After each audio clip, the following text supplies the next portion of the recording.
ശബരിമല സ്വർണ്ണക്കൊള്ളക്കേസിൽ ചോദ്യം ചെയ്യാനായി തമിഴ്നാട് സ്വദേശികളായ ദിണ്ടുകലിലെ മണിയും ബാലമുരുകനും ഈഞ്ചക്കലിലെ ക്രൈംബ്രാഞ്ച് ഓഫീസിൽ ഹാജരായി. ഈഞ്ചക്കലിലെ ക്രൈംബ്രാഞ്ച് ഓഫീസിൽ ഇരുവരെയും ഇപ്പോൾ SIT ചോദ്യം ചെയ്യും. മനീഷ് മഹിവാൽ തിരുവനന്തപുരത്ത് ലേറ്റസ്റ്റ് അപ്ഡേറ്റുമായി ചേരുന്നു. അന്താരാഷ്ട്ര വിഗ്രഹക്കടത്ത് സംഘവുമായി ഇവർക്ക് ബന്ധമുണ്ടോ എന്നുള്ള കാര്യമൊക്കെ ഇന്ന് സ്ഥിരീകരിക്കപ്പെടും എന്നാണ് നമുക്ക് മനസ്സിലാക്കാൻ കഴിയുന്നത്.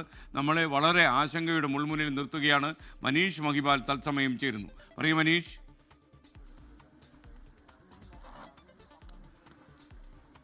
എസ്കാൻ, ഇപ്പോൾ ഏറ്റവും പുതിയതായി പങ്കുവെക്കാനുള്ള വിവരം ഡി മണിയെ ചോദ്യം ചെയ്യുന്നു എന്ന വിവരമാണ്. ഡി മണിയെ മാത്രം ഇപ്പോൾ SP ശശിധരന്റെ നേതൃത്വത്തിലുള്ള സംഘം പ്രത്യേക മുറിയിലേക്ക് വിളിച്ച് ഇപ്പോൾ ചോദ്യം ചെയ്യൽ ആരംഭിച്ചിട്ടുണ്ട്.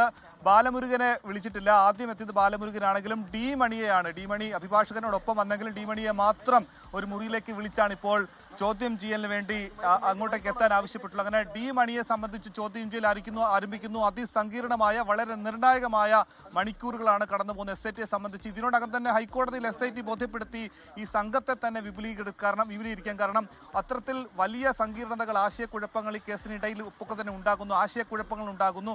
അതുകൊണ്ട് തന്നെ പുതിയൊരു വിഗ്രഹക്കടത്ത് ആരോപണങ്ങൾ അല്ലെങ്കിൽ അത്തരത്തിൽ അന്താരാഷ്ട്ര ഒരു ബന്ധമുണ്ടെന്നുള്ള ഒരു തരത്തിലുള്ള ആരോപണങ്ങളും അതിനുള്ള സൂചനകൾ ലഭ്യമായ ഘട്ടത്തിൽ ഈ കേസ് അത്രത്തോളം സങ്കീർണമായിരിക്കുകയാണ്. ഇപ്പോഴിതാ ഡി മണിയെ സംബന്ധിച്ച് അന്വേഷണ സംഘത്തിന് ചോദിച്ചറിയാനുള്ളത് ഇയാളുടെ യഥാർത്ഥ പേരടക്കം കുറെ കാര്യങ്ങളാണ്. നിലവിൽ SITക്ക് ലഭിച്ച വിവരമനുസരിച്ച് ഡി മണിക്ക് 7 or 8 പേരുണ്ട്. ഡി എന്ന് പറഞ്ഞാൽ ഡി അത് പോപ്കോൺ മണി എന്ന പേരിൽ ഇയാൾ അറിയപ്പെടുന്നുണ്ട്. ഓട്ടോ മണി എന്ന പേരിൽ, ഡിണ്ടിഗൽ മണി, ഡയമണ്ട് മണി, ദാവൂദ് മണി എന്നൊക്കെ ഇയാളുടെ പേര് അറിയപ്പെടുന്നുണ്ട്. നിലവിൽ ഈ പ്രവാസി വ്യവസായി ഇയാളെ പരിചയപ്പെടുന്നത് പക്ഷേ ഇതിൽ ദാവൂദ് മണി എന്ന പേരിലാണ് ഇയാളെ പരിചയപ്പെടുന്നത്.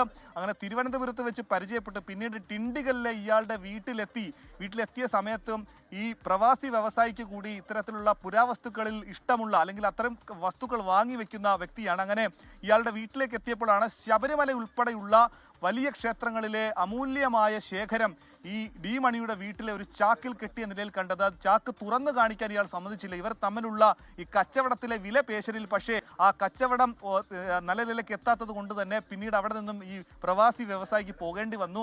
അന്ന് ഡി മണി പറഞ്ഞത് ഇത് ശബരിമലയിലടക്കമുള്ള പ്രധാനപ്പെട്ട ക്ഷേത്രങ്ങളിലെ അമൂല്യമായ വസ്തുക്കളാണ്, ഇത് തനിക്ക് തന്നതൊരു പോറ്റിയാണ്, നമുക്കപ്പോൾ അത് അനുമാനിക്കാം, അത് ഉണ്ണികൃഷ്ണൻ പോറ്റി തന്നെയാണ് എന്ന് നമുക്ക് അനുമാനിക്കാം. 2020 നടന്ന സംഭവമാണ്. 5 വർഷങ്ങൾക്ക് മുമ്പ് നടന്ന ഒരു സംഭവത്തിൽ അതിന്റെ തെളിവടക്കമുള്ള കാര്യങ്ങൾ.